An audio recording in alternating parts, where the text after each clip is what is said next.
जय हिंद दोस्तों, welcome to ज्योतिर्मय। आज हम दोबारा से सुमित जैन भैया के साथ हैं, कॉफे विद सुमित जैन, जो इनका बहुत बढ़िया सा चैनल है उसके उसके थ्रू। अब आज का जो टॉपिक है वो बड़ा मजेदार है। रीजन उसका ये है क्योंकि इस टॉपिक को किसी ने भी कवर नहीं किया है और ये इंडिया की इकोनॉमिक ग्रोथ का एक माइलस्टोन है। 26 जनवरी को हमारे पीयूष गोयल जी जो हैं उन्होंने डिक्लेयर बताया, जो कि मतलब ये खबर आई कि इकोनॉमिक टाइम्स की ये खबर है कि 75,000 पेटेंट्स 10 महीने में ग्रांट हुए हैं, जो अपने आप में एक बहुत बड़ी अचीवमेंट एटलीस्ट इंडिया के लिए है। लेकिन जब तक हम इस पेटेंट को और इस फिगर को चाइना के साथ कंपेयर नहीं करेंगे, जो आज के दिन मेरे हिसाब से दुनिया की सबसे बड़ी इकोनॉमी है, क्योंकि यूरोप इज फॉलिंग, अमेरिका जो है वो एक अजीब से क्राइसिस में फंसा हुआ है। लेकिन जो चाइना है उसकी हालचाल क्या है, वो चाइना के अंदर बैठे हुए ही सुमित सर बहुत अच्छे तरीके से बता सकते हैं। इसलिए सर से रिक्वेस्ट करिए कि सर प्लीज इस मामले को देखिएगा और बताइए कि यहाँ इंडिया कहाँ खड़ा है और कितनी पीछे है, क्योंकि कंपैरिजन अगर वहां से होगा तो उसका लेवल अलग होगा। तो सुमित जी, आपसे सबसे पहला सवाल, 75,000 पेटेंट्स इन जस्ट 10 मंथ्स, हम कहाँ खड़े हैं? अरे जी, पहली बात ये है कि you have to understand, in management we always say you don't have to see how far you have to go. वो तो देखना ही है हमने, लेकिन पहले आपको देखना कि हम चले कहाँ से थे और कहाँ तक पहुंच गए हैं। दैट मीन्स विजन हमारा है कि कहाँ पहुंचना है, लेकिन कहाँ तक पहुंच गए हैं भारत के लोग यही चीज पहले देखते नहीं है। भाई, जब हमारी 2013-14 की गवर्नमेंट थी, we were in some thousands, 3000, 4000, हम्म। 4200 का आंकड़ा था, क्योंकि उसके अंदर 420 पहले आता था। तो आप समझ सकते हैं कि 420 की फिगर के आसपास थे हम लोग। उसपे पीछे एक जीरो और लगा के 4200 के आसपास हमारे पास पेटेंट्स थे। आज हमने वहां से करते करते we have reached to 75,000। It's a big jump. You can say it's like almost 20 times the last 10 years. कहाँ तो 65 साल में एक एक लेवल तक पहुंचे और 10 साल में कहाँ से कहाँ पहुंच गए। और अब पहुंचना कहाँ है? पहुंचना है नंबर 1 के ऊपर। अभी हम शायद टॉप टॉप 4 टॉप 5 में है। चाइना इसके अंदर बहुत ही आगे है। शायद दुनिया के आधे से ज्यादा पेटेंट्स चाइना में अप्लाई होते हैं। अब इसका रीजन क्या है? आपको याद होगा, जो मैंने पहला पॉडकास्ट किया था आपके साथ, आई टोल्ड यू कि there are 4 pillars in China. जो इकोनॉमी के 4 पिलर हैं, उसके अंदर सारे पिलर इनके हिले हुए हैं। पेशों का एक्सपोर्ट है, इंटरनल कंजम्पशन है, सर्विसेज है, मैन्युफैक्चरिंग है, आप कुछ भी ले लीजिए, और इवन रियल एस्टेट भी है। एक ही चीज इनकी जो चल रही है, जो कंट्री को आगे लेके जाने के लिए इनका फोकस भी है, वो है इनोवेशन, टेक्नोलॉजी एंड फ्यूचरिस्टिक जो वर्किंग स्टाइल है इनका, ऑटोमाइजेशन, ये उसी के ऊपर काम कर रहे हैं। इसीलिए जो पेटेंट्स हैं वो भी यहाँ पर जल्दी से जल्दी अप्लाई हो रहे हैं, बिकॉज इनको पता लग गया कि अगर हमने दुनिया के ऊपर अपना राज करना है, जैसे अमेरिका ने किया। अमेरिका ने राज किया है, चम्मच बाल्टियां बनाकर नहीं किया उसने। उसने किया टेक्नोलॉजी के बेस के ऊपर। आज भी हम अगर टॉप टेक्नोलॉजीज देखते हैं, कोई भी प्लेटफॉर्म्स देखते हैं, कोई भी चीज नई निकलती है, हमें अमेरिका से ही निकलती हुई दिखती है। इसीलिए उसकी एक पकड़ भी है दुनिया के ऊपर। चाइना अब वहीं पे पहुंचने की बातें करता है। और मैंने आपको तब भी बोला था कि भारत अभी इनोवेशन में, R&D में बहुत पीछे है। हमें अगर वाकई में एक विश्व गुरु बनना है, तो उसके लिए हमें टेक्नोलॉजी और इनोवेशन के ऊपर काम करना पड़ेगा। और अभी जो ये आंकड़ा आया है, it's a big achievement. But China के कंपैरिजन में अभी भी हम बहुत पीछे हैं। Almost you can say 15-20 times we are behind China. यहाँ पे तो पेटेंट अप्लाई होते हैं मिलियंस के हिसाब से, और हम अभी थाउजेंड्स में हैं। तो आप समझ सकते हैं कि कंपैरिजन में अभी कोई कंपैरिजन नहीं है। बट जिस तरह से एक इकोसिस्टम बनाया गया है गवर्नमेंट की तरफ से, भारत की तरफ से, कि भाई आप इनोवेट कीजिए, आपको जो चीज चाहिए हम देने को तैयार हैं। आपको कैपिटल चाहिए, हम देंगे। पीएलआई स्कीम्स हमने निकाल दी। इसीलिए जितने पेटेंट्स हैं, उसमें मैक्सिमम आपको कंप्यूटर टेक्नोलॉजी के अंदर पेटेंट्स अप्लाई किए हुए हैं। दैट मीन्स कि हमारा जो गवर्नमेंट का फोकस है, लोगों ने उसको कैप्चर किया है, उसके अंदर R&D करना शुरू किया। जितने हमारे इंजीनियरिंग इंस्टीट्यूट्स हैं, मैनेजमेंट इंस्टीट्यूट्स हैं, वो सारे के सारे इसी काम में लग गए कि इसमें अब गवर्नमेंट का फोकस है, पूरी सपोर्ट है, फाइनेंशियल सपोर्ट भी है, कैपिटल सपोर्ट भी है, इसके अंदर काम किया जाए। और जैसे ही गवर्नमेंट कोई चीज़ अनाउंस करती है, लोग टूट पड़ते हैं उसके अंदर। अभी आप ड्रोन देखिए, मैं तो सबसे बड़ा उदाहरण था मेरा, I tell you 2 years back मैं खुद भारत में आया था, जो एग्रीकल्चर मिनिस्टर हैं अपने, उनको मिला भी मैं, जो रूरल डेवलपमेंट के मंत्री हैं, उनको भी मिला मैं, कि भई यहाँ पर चाइना में ड्रोन्स हैं जो एग्रीकल्चर में काम आते हैं। आप इनका यूज़ करके आप एग्रीकल्चर में इम्प्लीमेंट कर सकते हैं। यू वोंट बिलीव उन्होंने बोला अपनी टेक्नोलॉजी अपने पास रखो, हमें नहीं चाहिए, हम खुद की डेवलप कर रहे हैं। And I was thinking how can India do it? आप बिलीव करिए मोदी जी ने एक बार बोला कि अब हमें टेक ड्रोन्स को खुद डेवलप करना है and with in 6 months more than 50 prototypes had already come out. तो ये है स्पीड भारत की, कि मोदी जी ने बोला है कि इंस्टीट्यूट्स को जितना आर-एन-डी के लिए पैसा चाहिए, मैं देने को तैयार हूँ। आप काम कीजिए। यही काम हमारा रेलवे के अंदर भी हुआ था, जो वंदे भारत ट्रेन चली है। पहले हम बाहर से इम्पोर्ट करते थे। एक बंदे ने बोला कि भैया मैं बना के दिखाता हूँ आपको। एंड देखिए, वो भी मोहन जी थे, जिन्होंने बनाया है and it is a revolutionary train which has come out. हमने दुनिया को पीछे छोड़ दिया। ये आर-एन-डी की स्पीड अब बढ़ती जाएगी। अभी भी स्लो है, बट मुझे लगता है कि जिस स्पीड पे हम चल रहे हैं, दिस इज़ गुड इनफ। इसको और तेज़ करने के लिए और पीएलआई स्कीम्स आती रहेंगी, ये बढ़ता रहेगा। अब ये रफ्तार रुकने वाली ही नहीं है मोहन जी, ये तो शुरुआत है। अब हम पहले तो चलते थे, चलने के बाद दौड़ना शुरू किया, उसके बाद बस में गए, ट्रेन भी वंदे भारत की स्पीड, अब उड़ने का टाइम है। अब ये फ्लाइट भारत की उड़ने वाली है, इसलिए ये जो पेटेंट्स अभी देख रहे हैं आप, कि पिछले साल 40,000 थे, इस बार 75,000 हो गए, अब ये मल्टीप्लाई होंगे, अब ये ऐड नहीं होंगे। इसमें मेरा एक क्वेश्चन है। अमेरिका ने रिसर्च एंड डेवलपमेंट के ऊपर बहुत अच्छा, इनोवेशंस के ऊपर बहुत अच्छा काम किया, फोकस किया, और अपनी जो प्रोडक्शन लाइन थी वो उठाकर दुनिया के दूसरे देशों में भेज दी जहां पर कॉस्ट ऑफ प्रोडक्शन सस्ती थी। जैसे कि चाइना ने इस चीज का सबसे ज्यादा फायदा उठाया। लेकिन भैया, आपको नहीं लगता कि आज के दिन अमेरिका का जो इकोनॉमिक क्राइसिस है वो भी कमोबेश इसी वजह से है कि वहाँ इनोवेशन एक हाई एंड बिजनेस है, मतलब हर किसी के बस की बात इनोवेट करना नहीं है। तो जो लोअर क्लास है वो कहीं ना कहीं पीछे रह जाती है, और उसको अभी भी वही ऑटो में, मतलब और उसको रोजगार चाहिए, छोटे मोटे काम से या फैक्ट्री में काम करके या कैसे भी करके, वो तो इनोवेट कर नहीं सकता। अब ऐसी सिचुएशन के अंदर भले ही उसकी कॉस्ट ऑफ लिविंग बढ़ रही है, लेकिन वो फिर तो सरवाइव ही नहीं कर पा रहा ना अमेरिका के अंदर। और वही एक बड़ा रीजन है कि इनोवेशन ने अमेरिका को कुछ ज्यादा सा, मतलब दुनिया में तो थाक जमा दी, लेकिन अंदर से खोखला कर दिया।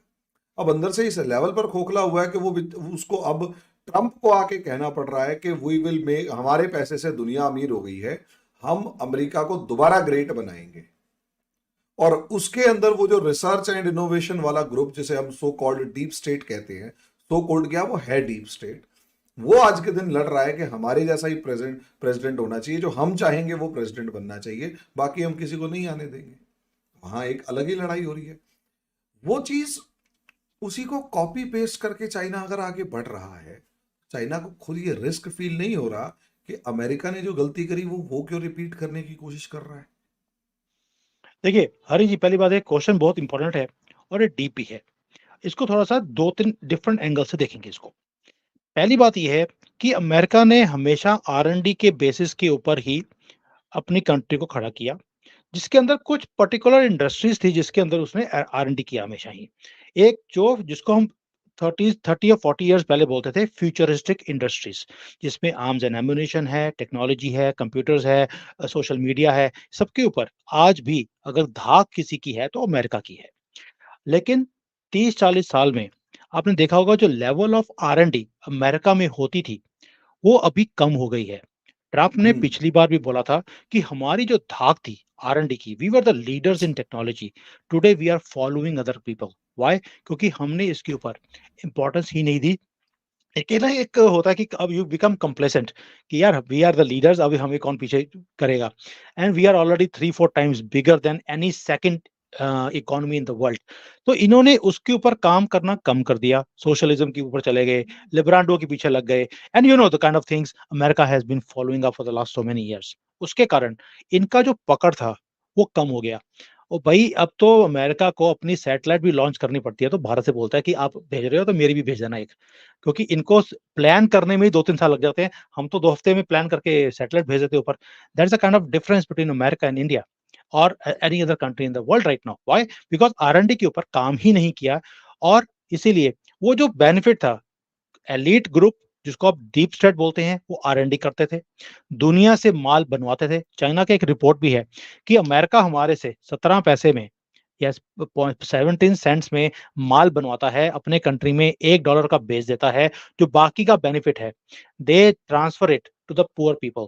अभी अमेरिका के पास वो टीथ नहीं रहे कि वो उस बेनिफिट को नीचे ट्रांसफर कर सके, बिकॉज़ काम ही नहीं है, रिसेशन है और आर-एन-डी भी नहीं है। आज जो आपने बोला कि कॉपी पेस्ट किया चाइना ने, मैंने आपको याद होगा पहले ही व्लॉग में आपके साथ बात करी थी शू-हा-री की, कि भई चाइना अब शूहारी में चला गया है where he is not stopped copying other countries. अब ये खुद अपनी आर-एन-डी करते हैं। मैंने आपको अपने शो से पहले बताया था मैंने पिछले हफ्ते I went to the Huawei company.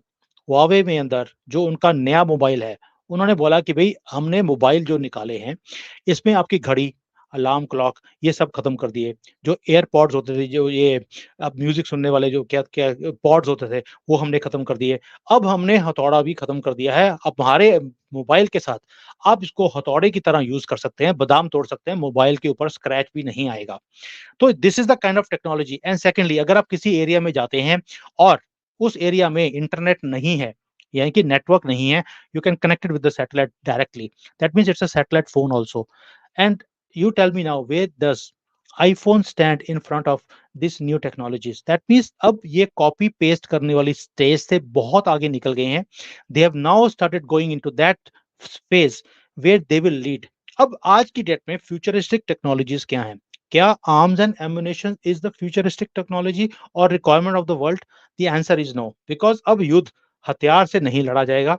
अब तो एक छोटा सा वायरस है, उसी से दुनिया रुक जाती है। तो दुनिया को पता लग गया कि अब हथियार डिफरेंट है, बायोलॉजिकल है, मेडिकल है, आपका फूड है, वाटर है। These are the wars of the future.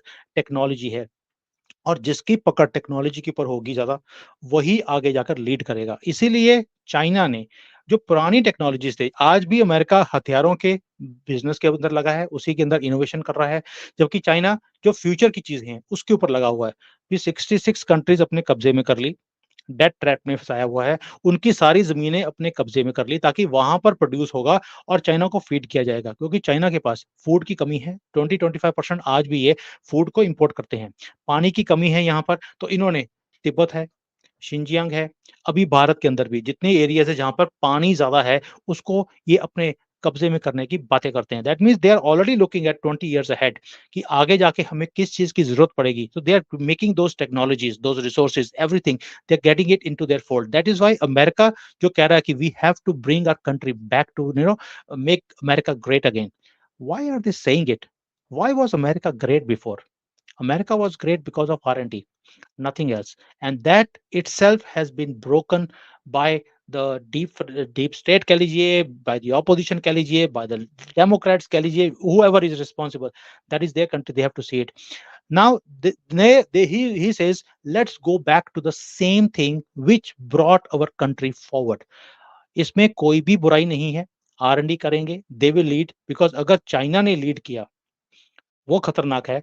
America भी खतरनाक है, लेकिन अमेरिका लीड करे फिर भी बेटर है। It's like a choice between bad and worst. तो उसमें से China if leads technology in the world, जैसे ये एआई में काम कर रहे हैं, रोबोटिक्स में काम कर रहे हैं। हरी जी, यू वोंट बिलीव, आप यहाँ पर रेस्टोरेंट में चली जाइए, आपको कुक दिखता नहीं है। कई रेस्टोरेंट्स के अंदर रोबोट है, आप अपने टेबल के ऊपर स्क्रीन लगी है, उसी ऊपर ऑर्डर दीजिए, अंदर रोबोट अपना सामान बनाना शुरू कर देता है एंड रोबोट ही आता है आपको सर्व करने के लिए। पूरे रेस्टोरेंट के अंदर एक भी आदमी काम नहीं करता। To that level they have gone into automisation where human beings are not required. मैं एक कंपनी है यहाँ पर, शापंक, I was a consultant for them also. Car बनाते हैं वो अभी फ्लाइंग कार भी बनानी शुरू कर दी है। अब उसकी फैक्ट्री में चली जाइए, आपको एक आदमी भी काम करता हुआ दिखता नहीं है। पूरी की पूरी फैक्ट्री में पहले स्टेज से लेके आखिरी स्टेज तक आपको सिर्फ रॉबोट्स काम करते दिखते हैं। इतनी आवाज आती है अंदर फैक्ट्री के अंदर, you can not even stand there. भई आपको you have to wear those headphones to go inside and the only thing working is machines. So this is the kind of level. तभी 8 second, every 8 seconds one car comes out. Can you imagine the speed at which they are producing things? तभी इनकी cost of production कम है और तभी इन्होंने EV है, जैसे electronic electric cars हैं, आपकी हाइड्रोजन कार्स हैं, और नई टेक्नोलॉजीज हैं एनर्जी के अंदर, they are going into those things. Solar के अंदर दे बहुत आगे निकल गए। That means they are going into R and D into those futuristic things which are required by the world in the future. और यही काम भारत को भी करना पड़ेगा। भारत को मालूम है कि we are catching up, we are not leading the world right now. China अब लीड करने की पोजीशन में आ गया है। More than 50% of the world's electric cars are being produced in China. इन्होंने एक बार अनाउंस किया 3 साल पहले कि सारी की सारी बसेस जो हैं, जिसको पब्लिक बस बोलते हैं, ये सारी इलेक्ट्रिक पे शिफ्ट करनी है with in 2 years। Lakhs of cars, जो मेरे अपना आंकड़ा था कि 2.5 लाख बसेस हैं पूरे कंट्री के अंदर, इन्होंने इलेक्ट्रिक के ऊपर शिफ्ट कर दिया। आपको कोई भी पेट्रोल की बस या डीजल की बस नहीं दिखती है पूरे कंट्री में। तो this is the kind of level. इतना इंफ्रास्ट्रक्चर भी खड़ा किया है कि आप इसको अनाउंस करें और 2 साल में आप कर दीजिए। अगर इन्होंने हाई स्पीड रेल किया, इन्होंने अनाउंस किया कि हम अगले 2 सालों में 20,000 किलोमीटर्स हाई स्पीड रेल हम नहीं डालेंगे, 2 years। और हम अभी अहमदाबाद से मुंबई की 500 किलोमीटर की रेल लाइन है, जिसको करने में 9 साल लग गए, अभी तक वो पूरी नहीं हुई है, शायद कई एरियाज पे स्टार्ट भी नहीं हुई है। 500 kilometre in 9 years and 20,000 kilometers in 2 years. There's a kind of difference on which they are working on. So that means they are leading now in certain things, and this is what Bharat has to do also. Not only catch up, but start leading the world. Then that is called preparing yourself for the future. और मोदी जी ने कहा भी है एक चीज को, I know मैं answer थोड़ा लंबा दे रहा हूँ because this was something which ना वाज ना सो बिल्कुल डीप मजा आ रहा दैट है। I had to answer that. कि मोदी जी ने कहा भी है कि जो आज आप पेटेंट्स को अप्लाई कर रहे हैं, पेटेंट का मतलब है you are now leading into this technologies. इसका फायदा यूथ को और फ्यूचर की जो जनरेशन है इनको होने वाला है। जो आज आप काम करने वाले हैं, इसका फायदा 10 साल के बाद होगा, 15 साल के बाद होगा, जब आप लीड करना शुरू करेंगे इन चीजों को।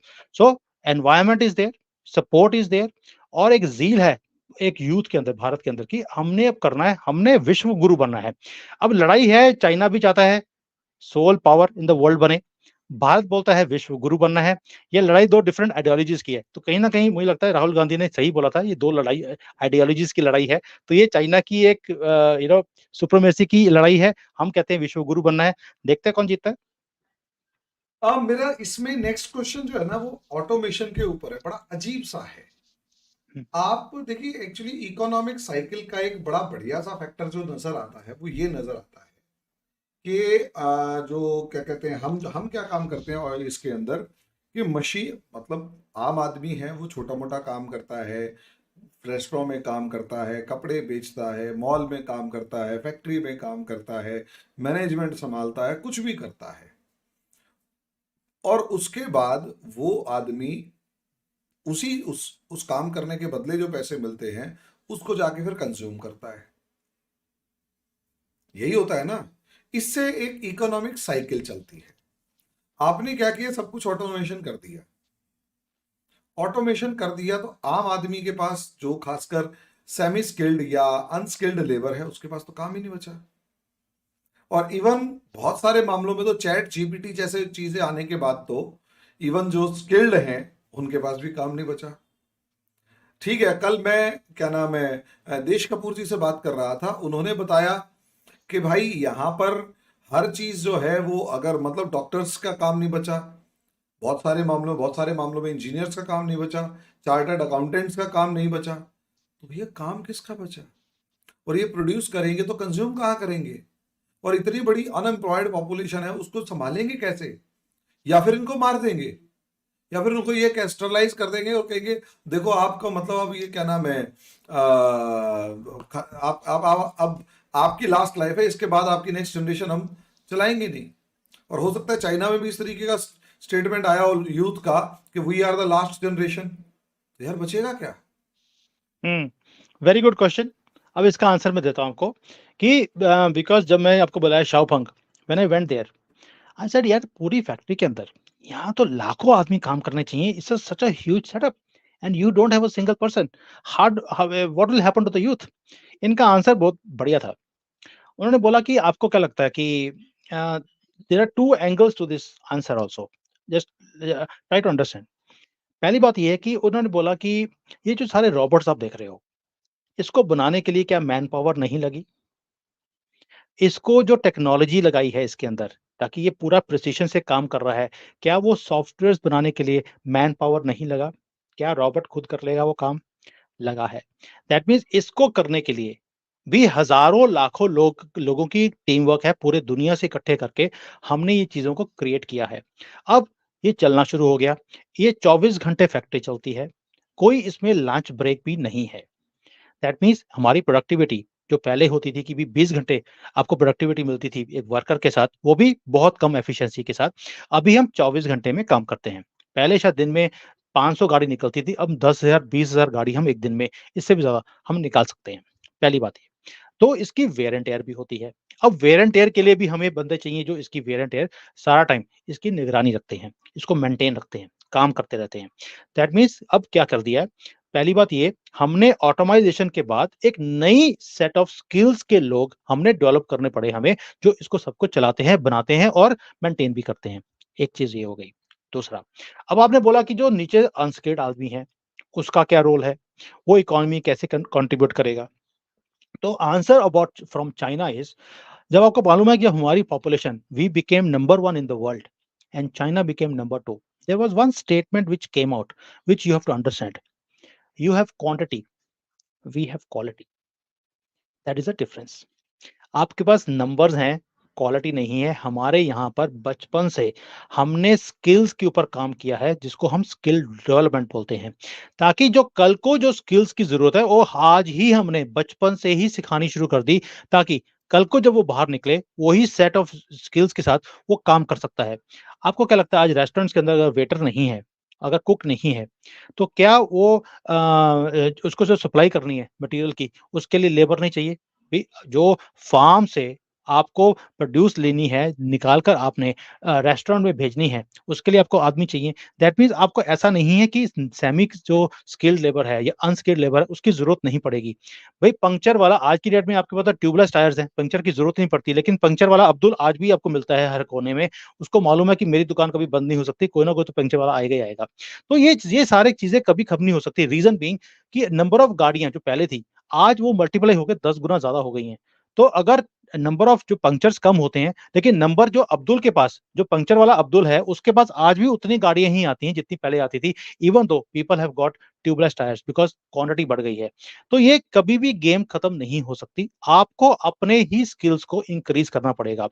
जैसे अब आप देखिए भारत के अंदर, जैसे रेलवे है, अब रेलवे जो लाइन्स हैं, पहले मनरेगा के लोग आते थे, वो सालों-साल लगे रहते थे, रेलवे लाइन 1 किलोमीटर बढ़ती थी।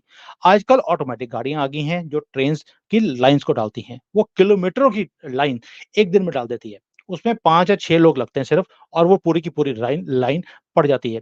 वो क्या लोग स्किल्ड लेबर है? नहीं, दे वर सेमी स्किल्ड लेबर। उनको स्किल्स दिए गए और आज वो काम तेज़ी से बढ़ना शुरू हो गया। दैट मीन्स कि जो पहले काम हम पूरे दिन में अगर 1 किलोमीटर डालते थे, आज हम 15-20 किलोमीटर की रेलवे लाइन डालनी शुरू कर दी। But it is going into all 4 directions also. That means we are increasing the scale of work. उतनी लेबर चाहिए, उतनी और मशीन्स भी चाहिए। So you have to understand one thing कि जो ये अनस्किल्ड लेबर है, इसको आहिस्ता-आहिस्ता करके स्किल्ड के ऊपर लेके जाना है। इसलिए मोदी जी का जो काम है, उसके अंदर स्किल डेवलपमेंट के ऊपर काम बहुत तेज़ी से हुआ है। राइट फ्रॉम एग्रीकल्चर जो आदमी है, उसको भी स्किल्स के लिए उसे प्रोत्साहन दिया जाता है कि भी तुम जाओ, वहाँ पर जो हमारे एग्रीकल्चर मिनिस्ट्री के लोग हैं, जो इंस्टीट्यूट्स हैं एग्रीकल्चर रिसर्च की, वो जाती हैं वहाँ पर, उन्हें ट्रेनिंग देती है। मैं खुद अटेंड किया है मैंने, मंत्री जी ने मुझे बोला था मुझे कि एक लुधियाना में है पंजाब एग्रीकल्चर यूनिवर्सिटी की, उसके अंदर बहुत बड़ा प्रोग्राम हो रहा है, तुम वहाँ पर अटेंड करने जाओ। तो I went there and saw कि सारे जो गाँव के लोग हैं, उन्हें वहाँ पे लेके उनको स्किल्स कैसे आप ड्रोन्स को यूज़ कर सकते हैं, कैसे नई मशीनरीज़ को यूज़ कर सकते हैं। ये सारी चीज़ें उनको सिखाई जाती हैं। अब आपको क्या लगता है वो आदमी जो है, उसको ड्रोन सीखना, is it very easy for him? कि जिसके ऊपर उसने स्प्रे करने हैं, उसके लिए पूरी टीम चाहिए आपको। तो ये जो एक साइकिल है, wherein you are replacing the unskilled people into semi-skilled, semi-skilled into skilled. So ये सर्कल है जिसके ऊपर काम चल रहा है। चाइना ऑलरेडी कर चुका है, भारत ने शुरू कर दिया है। सो ये जो आप कह रहे हैं कि भाई वो कंजम्पशन वाले लोग क्या करेंगे? They will start upgrading themselves and that is a cycle. Growth is the only answer. You have to grow yourself if you want to remain relevant in this world. Otherwise you perish. India की एक सबसे बड़ी negativity है, मैं इसे थोड़ा सा अलग टाइप से जोड़ रहा हूँ। सर्टेन कम्युनिटी ऐसी है जो कहती है हम नहीं सीखेंगे, हम्म, उसका क्या? वो तो सरदर्द है। देखिए देखिए शायद क्या चाइना होता ने है उस कि चीज में आप इलाज कर दिया, इंडिया नहीं कर पा रहा। ना, I tell you that also, आपको ऐसी कम्युनिटी पूरे वर्ल्ड में मिलेगी। प्लीज डोंट से कि इंडिया में ऐसी कम्युनिटी है या ऐसे कोई सेक्शन ऑफ पीपल हैं। वो आपको हर कम्युनिटी में मिलते हैं। क्या अमेरिका में या यूके में, जो अपने आप को बहुत मॉडर्न और रिच कंट्रीज बोलते हैं, वहां पर फूड स्टैंप्स के ऊपर रहने वाले लोग कितने हैं? भारत से भी बहुत ज्यादा। Who do not want to work, they want to live on money given by the government. वो हर एक हफ्ते वहां से स्टैंप्स लेके आते हैं, उससे वो खाना खरीदते हैं और अपनी जिंदगी को चलाते हैं, and they are very happy with. काम नहीं करना, दैट मीन्स नहीं सुधरो वाले लोग तो वहां पर भी हैं, चाइना के अंदर भी हैं और भारत के अंदर भी हैं। अब चाइना ने उनका कोई सुधार नहीं किया, बोला नहीं करना, आपकी मर्जी। Remain like irrelevant, remain like insects, आपकी मर्जी है। तो अब लोगों को भी पता लग गया कि हमें गवर्नमेंट की तरफ से सपोर्ट नहीं मिलेगी, हमें अपने आप को ही अपग्रेड करना पड़ेगा।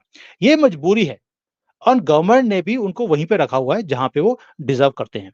तो भारत के अंदर भी जो लोग कहते हैं कि हम नहीं सुधरेंगे, सुधरना पड़ेगा। और मोदी जी की और स्टेटमेंट है, वो बोलते हैं डर अच्छा है। ये डर अच्छा कौन सा है? कि मेरा फ्यूचर ब्लीक है। मैं अगर नहीं सुधरा तो ये जो मेरा फ्यूचर है बिल्कुल काला हो जाएगा। इसलिए लोग जो हैं आज की डेट में अपने आप को अपग्रेड करने की एक होड़ में लगे हैं और ये करना भी पड़ेगा, उसका कोई चारा ही नहीं है। Because we are not a welfare country जैसे यूके है, अमेरिका है, वहां पे तो अगर आपके पास जॉब नहीं है, you will get some money from the government कि आप अपनी जिंदगी को चला सकते हैं। भारत वेलफेयर स्टेट नहीं है, तो यहाँ पर बिना स्किल्स को डेवलप किए आप गुजारा ही नहीं कर सकते। मेरे कई दोस्त हैं जो बिजनेसेस करते हैं भारत के अंदर, एंड मैंने भारत में बहुत काम भी किया है। मैं सबको एक ही चीज़ बोलता हूँ, व्हेन दे से कि यार बिज़नेस करना बड़ा मुश्किल हो गया, I always tell them one thing कि is it difficult for you और for everybody else in your line? Very simple question. क्या आपकी लाइन में कोई और राइज़ कर रहा है? वो तो यस, वो एक ये now there are tens of hundreds of people who are doing very well from us. I said why they are doing it? वो भी उसी मार्केट में है, वही सर्कमस्टांसेस है, वही सब कुछ है, वो राइज कर रहा है, आप क्यों नहीं? Because you are sitting in a group of, ये नेगेटिव लोगों की टोली है। ये सारे आप हम्म। इकट्ठे बैठ गए, वो कहता है यार मेरा भी नहीं चल रहा, सभी बोलते हैं एक ही चीज, यार मेरा बिजनेस नहीं चल रहा। लेकिन आपने उसमें एक भी वो आदमी नहीं बिठाया जिसका धंधा चल रहा है, और आपने कभी पूछा ही नहीं कि भैया तू कैसे कर रहा है इसको। That means he is doing something different, and that different is something which we have to learn. नहीं लर्न करोगे, I told you before also, the only thing which is constant in this world is growth. Either you grow or you perish, और कोई answer ही नहीं है। अगर वो बोलता है कि भाई मैं नहीं सीखना चाहता, मैं अपने आप को अपग्रेड नहीं करना चाहता, उसकी मर्जी। अब्दुल पंक्चर वाला पंक्चर लगाता रहे, एक दिन उसी का पंक्चर लग जाएगा। एक लास्ट क्वेश्चन, अमेरिका कहाँ रह गया? बिल्कुल सिंपल, यहाँ 3 का कंपैरिजन हुआ है, और हो सके तो रशिया का भी बताना, अगर मजा आ जाएगा, फिर 4 पावर्स हो जाएंगी ना, 2 ओल्ड 2 न्यू। देखिए पहली बात ये है, रशिया कभी भी पावर था नहीं। यूएसएसआर वाज अ पावर, और पावर भी ऐसा था कि जिसने अमेरिका को टक्कर दी हुई थी। अगर आज भी आप देखें, उसके जो प्लेन्स है जैसे एंटलॉफ था, भाई उसका कोई मुकाबला ही नहीं है, अमेरिका उसको आज तक बना नहीं पाया, जो कि 30-40 साल पहले रशिया ने बना लिया था। आप स्पेस ले लीजिए, इवन हथियारों के अंदर जो टैंक्स थे, एयरप्लेन थे, उसका मुकाबला ही नहीं था रशिया इसका, यूएसएसआर का। और इसको डिसइंटीग्रेट भी इसीलिए करवाया गया था ताकि इसकी वो पावर जो ये they were showing that tooth to America, वो ना कर सके। तो इसलिए रशिया उस पावर गेम से बाहर तभी हो गया था, सोल पावर रह गई दुनिया के अंदर। और अमेरिका ने जैसे जैसे सपोर्ट किया चाइना को, इसको यूज करने की कोशिश करी थी सिर्फ इकोनॉमिकली, कि हमारा डर्टी काम आप करते रहो और हमें कोई प्रॉब्लम नहीं है, हमारी सारी मैन्युफैक्चरिंग आप करते रहो, बिकॉज हमारे यहाँ पर मैन्युफैक्चरिंग कॉस्ट बहुत ज्यादा है and the profits are not that high. जब चाइना ने माल को बनाना शुरू किया, it was 1/3 1/10 the price of what Americans were doing it, क्योंकि यहाँ पर तो 1 रुपया सैलरी है, अमेरिका में $1 है, तो वैसे ही फर्क 70-80 टाइम्स का पड़ जाता है। तो इसलिए चाइना को एक ब्रीदिंग स्पेस मिला from a very very poor country, they were even more poor than what Bharat was एक टाइम पर, जब अमेरिका ने इनको सपोर्ट करना शुरू किया, ये सोचकर ये गरीब सी कंट्री ये कहाँ मुकाबला दे देगी। और वो चाइना ने भी ऐसी गेम खेली है अमेरिका के साथ कि आज वो उनको आँखें दिखाते हैं एंड इसीलिए अमेरिका भी चाहता है कि कोई ना कोई यहाँ पर पंगा पड़ा रहे। चाइना का बेशक ताइवान के साथ, बेशक भारत के साथ, ताकि चाइना कोई एक स्टेप गलत ले, जैसे यूएसएसआर ने ली थी और उसे डिसइंटीग्रेट कराने का मौका मिल जाएगा अमेरिका को। तो अगर आप बोलते हैं कि फ्यूचर में how are this power games going to happen, how I see things setting in China is America एक पावर गेम में है already, he is already playing it, but I think his time of playing that game is over now, क्योंकि वो खुद के पास उतनी strength नहीं है कि अपने आप को वो he can place it on the world the way it used to be do it before. भाई आज की डेट में अमेरिका की सुनता कौन है? आप सोच के बताइए मुझे, आप पिछले 2-3 साल की जब से बाइडेन आया है वापस, क्या अमेरिका की कोई बात सुनता है? कोई सीरियसली लेता भी नहीं है। अगर वो जाता है कहीं पे, सऊदी अरेबिया में गया, तेल के रेट कम कराने के लिए उन्होंने रेट बढ़ा दिया। He goes to India, G20 में आया, भी उसको लेने कोई नहीं गया। वो छोटा-मोटा मंत्री चला गया होगा। आपको याद होगा कि पहले अगर अमेरिका का प्रेज़िडेंट आता था, तो शायद यहाँ पे नेशनल हॉलिडे होती थी और प्रधानमंत्री, प्रेज़िडेंट खुद लग खड़े होते थे वहाँ पर उनको रिसीव करने के लिए। अभी G20 में ही came, we didn't bother also, that means we do not take them that seriously and the world also doesn't take him very seriously. अब तो कई बार उसने फ़ोन किया है किसी को, तो फ़ोन ही नहीं उठाते लोग। ये हालत है अमेरिका की। So they are Jordan not that. हाँ? जॉर्डन के शाह ने नहीं उठाया। यस, जॉर्डन की शाह की बात कर रहा हूँ मैं, उन्होंने फ़ोन ही नहीं उठाया कि यार टाइम नहीं है। तो ये हालत है अमेरिका की आज की डेट पे। So as going forward, I am not saying it because I am भारतीय and I want to praise our country more, but I see a shift happening in the whole world. Russia अपनी space पे है, America already space कम होती जा रही है उसकी as far as importance in the world is concerned. जो ये स्पेस बची है, इसको फिल करने की कैपेसिटी किसके पास है? There are only 2 countries, Russia उसको फिल नहीं कर सकता, चाइना है और भारत है। और यही लड़ाई है, चाइना चाहता है कि सारी की सारी स्पेस को अकेला ही फिल करे और वो सारा स्पेस अपने पास रख ले and he becomes relevant in the world. Bharat भी उस स्पेस को फिल करने की कोशिश में लगा है। तभी हम बात करते हैं विश्व मित्र की। हम विश्व गुरु की बात नहीं करते, ये तो हमारा मीडिया है, विश्व गुरु की बातें करता है। लेकिन मोदी जी हमेशा विश्व मित्र की बात करते हैं कि हम सब मिलकर इस दुनिया को आगे लेके जाएँ। तो ये विश्व मित्र की और सुप्रीमेसी की एक लड़ाई है, जो चाइना और भारत के बीच में है। ये लड़ाई मिलिटरीली चलेगी, नहीं लगता मुझे कि वो कभी भी ऐसी कोई गलती करेगा जो यूएसएसआर ने करी थी कोल्ड वॉर के अंदर, कि चाइना भारत के साथ या ताइवान के साथ कोई भी ना हाथामुक्की क्या बोलते हैं उसको वर्ड, वो प्रॉक्सी शुरू वॉर। कर दे। हाँ, प्रॉक्सी वॉर है, प्रॉक्सी वॉर तो चलती रहेगी, बट फिजिकल वॉर के मुझे हाँ, चांसेस फिजिकल कम वॉर। लगते हैं।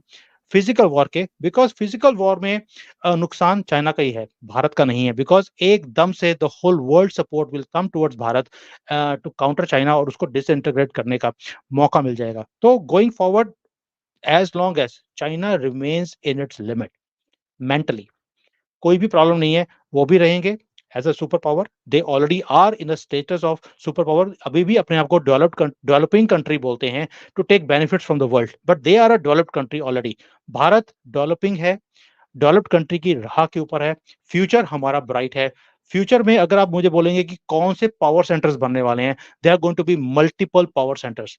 Bharat already multiple polar world की बात करता है, सोल या डबल की बात नहीं करता कि भी एक अमेरिका है, एक हम आ जाएँगे, no. They say everybody should have a voice in the world. So I see a multipolar world in the world where Africa becomes a one pillar, Latin America है, वो एक पिलर बन जाएगा, नॉर्थ अमेरिका एक तरफ है, इधर Asia में भारत है, साउथ एशिया है। So we want to keep a balance in the whole world so that all the eggs are not into one or two baskets only, but it's spread all over the world. We are interconnected with each other. और यही world का मुझे लगता है कि एक direction बनने वाली है। तभी हम यूनाइटेड नेशंस के अंदर भी जैसे बात करते हैं कि why is it that only 5 countries should dictate and everybody has to listen। Jaishankar ji की स्टेटमेंट है, why hmm. these people, the voice everybody has to adhere to, we don't want to, we will do whatever suits us। and what is us is the whole world, not us means Bharat, is the whole world। तो अब 12 permanent seats की United Nations के अंदर हम बात कर रहे हैं, जहां पर भारत है, साउथ अमेरिका है, अफ्रीका है, यूरोपियन यूनियन है, जापान है, इधर इवन साउथ ईस्ट एशिया है। तो we are talking of these power centres, और ये सारे पावर सेंटर्स की एक प्रेजेंस है जो यूनाइटेड नेशंस में होनी चाहिए। सो हाउ डू वी सी, जैसे आपने बोला कि 4 सुपर पावर्स हैं या बनने जा रही हैं, आई वुड डिसएग्री पार्शियली कि 4 नहीं ये 12 बनने वाली हैं, हो सकता है 15 भी हो जाए। It depends on where Bharat wants to place the things in the world and how do we place the case in front of the world. जैसे G20 के अंदर, can you ever imagine African Union coming as a member, that also permanent member, not a honorary member. African Union जिसको कोई पूछता नहीं था, उसको हमने मेंबर बनवा दिया वहां पर G20 के अंदर। तो अगर वहां पे कर लिया, ये एक मास्टर स्ट्रोक है। दैट मीन्स हमने उसको भी, अफ्रीका को, एक रे ऑफ होप दी है कि बेटा कुछ भी हो सकता है, यूनाइटेड नेशंस की परमानेंट सीट के ऊपर भी तो आ सकता है। तो ये चीजें हैं जो अब भारत चल, एक माइंड गेम है जो हमने अफ्रीका के साथ खेल दिया है। अभी अफ्रीका को अगर यूनाइटेड नेशंस के अंदर परमानेंट सीट चाहिए, हमने कभी भी वहां पे परमानेंट सीट की बात करी ही नहीं। हम अफ्रीका की और लैटिन अमेरिका की बात करते हैं कि अगर उनको मिल जाएगी तो हमें तो अपने आप ही मिल जाएगी। तो बॉटम लाइन ये कि कहीं ना कहीं एक अलग ही डायमेंशन में जा रहे हैं और अमेरिका इसमें काफी पिछड़ता हुआ नजर आ रहा है। क्या सही है ना भैया? देखिए, पिछड़ना जरूरी भी है, ये दस्तूर है जिंदगी का। That everything has a circle. कभी यूके पूरी दुनिया पे राज करता था, आज सारी दुनिया उसके ऊपर राज करती है। अभी प्रधानमंत्री भी उधार में लेना पड़ता है उनको, ये हालत हो गई है यूके की। तो उसके बाद जापान के पास गया, जापान के पास कोरिया, कोरिया के बाद चाइना, चाइना के पास किसी और के पास, ये शिफ्ट होता रहेगा। तो ये 20, 25, 30 सालों का एक साइकिल है। अमेरिका का जो साइकिल है कुछ ज्यादा लंबा चला गया। I would say it could have been shifted back to somebody else long time back. ये 10 साल ऑलरेडी लेट है और ये होकर रहेगा। Another 5 years time you will see that the space will keep on reducing. जो अमेरिका ने एक एक वर्चस्व, वर्ड होता है ना, वर्चस्व बना के रखा है पूरी वर्चस्व। दुनिया में, वर्चस्व उसको बना के रखा हुआ है। सॉरी, हम तो हिंदी में थोड़ा सा मेरा वीक है अभी।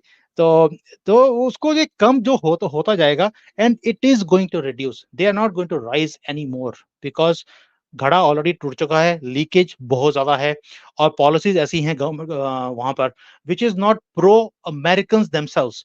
सो दैट मीन्स उन्होंने अपने ही पैर के ऊपर कुल्हाड़ी मारी हुई है इस वक्त and they will keep on bleeding. Same way जो शायद हमने 60, 65 साल भारत में भी देखा है, हमने भी अपने आप को ब्लीड ही किया हमेशा। शायद अब पहली बार है कि हमने मरहम पट्टी करने के बाद अब वो पैसे को जोड़कर हमने सही जगह पर लगाना शुरू किया and we can see that growth coming up in India. I am not a Modi fan, you know, we have to understand one thing, we talk, I am a consultant who looks at things from a very different perspectives। पूरे angles को देखकर मैं उसके बाद बात करता हूं कि जो आज भारत में हम देखते हैं वो आज हम देख रहे हैं कि तरक्की हो रही है, लेकिन 65 साल क्यों नहीं हुई? जो गलतियां हमने 65 साल करी, तो अमेरिका भी लेट सीखता है, उसने हमारी ही गलतियों को कॉपी करके अपनी कंट्री में इंप्लीमेंट करना शुरू कर दिया and now they have started bleeding. Good for us because more space is available for us to rise in the future. तो दोस्तों इस तरीके से जो कंक्लूडिंग लाइन है भैया की लास्ट, वही मेरे हिसाब से इस पूरी डिस्कशन की कंक्लूडिंग लाइन है कि भाई हमारे लिए अभी दुनिया बाकी है और हम अच्छा है, दुनिया जगह खाली कर रही है, हम उसे ऑक्यूपाई करेंगे और नंबर 1 बनेंगे। इट मीन्स विश्व मित्र बनेंगे, विश्व गुरु नहीं, विश्व मित्र। दुनिया को साथ लेकर अगर चलना है तो दोस्त बना के चलेंगे, गुलाम, दुश्मन या फिर पीछे बैठने वाला फॉलोवर बनाकर नहीं, दोस्त बनाकर। तो इसी के साथ इस डिस्कशन को यहीं खत्म करते हैं। अगले टॉपिक पे अगले वीडियो में डिस्कशन होगी। भैया बहुत बहुत शुक्रिया, आपने अपने बिजी शेड्यूल में से हमारे लिए टाइम निकाला। मेरे चैनल ज्योतिर्मय को लाइक करें, सब्सक्राइब करें, शेयर करें और कॉफी विद सुमित जैन में कॉफी विद करण निकल रहा था नहीं, कॉफी आज तो विद मैंने सुमित देखो जैन में। आपसे आपसे शेयर करने से पहले आई हैड चाय विद सुमित जैन टुडे। और भी इंडियन चाय मैंने बहुत देर के बाद पी है आज। मैं कहा चाय आज पे ये हुई चर्चा है करते चाय हैं पे आज। चर्चा, आज ये हुई है चाय पे चर्चा आई टोल्ड तो यू, इसी के कई लोग साथ मुझे पूछते हैं, कि आपने कॉफी विद सुमित जैन क्यों रखा हुआ है, तो कॉफी विद करण तो हमने सुना था, why with coffee with Sumit Jain? तो हमने लास्ट टाइम मैंने आपको शो में hmm. I told you that why it is coffee, because मेरा खुद का यहाँ पे कॉफी शॉप है, कर्मा कॉफी। तो उसी से करते हुए I made this coffee with Sumit Jain, otherwise I would have love to do it chai पे चर्चा। तो बिल्कुल सही। इसी के साथ दोस्तों इस टॉपिक को यहीं विराम देते हैं। अगले टॉपिक पे अगले वीडियो में डिस्कस करेंगे। धन्यवाद, बहुत बहुत शुक्रिया भैया, सबको नमस्कार। जय श्री राम। जय Hi there. If you liked the video, please don't forget to smash the like button, subscribe to our channel, and activate the bell icon so that you receive all notifications whenever we upload a new video. Thanks for watching.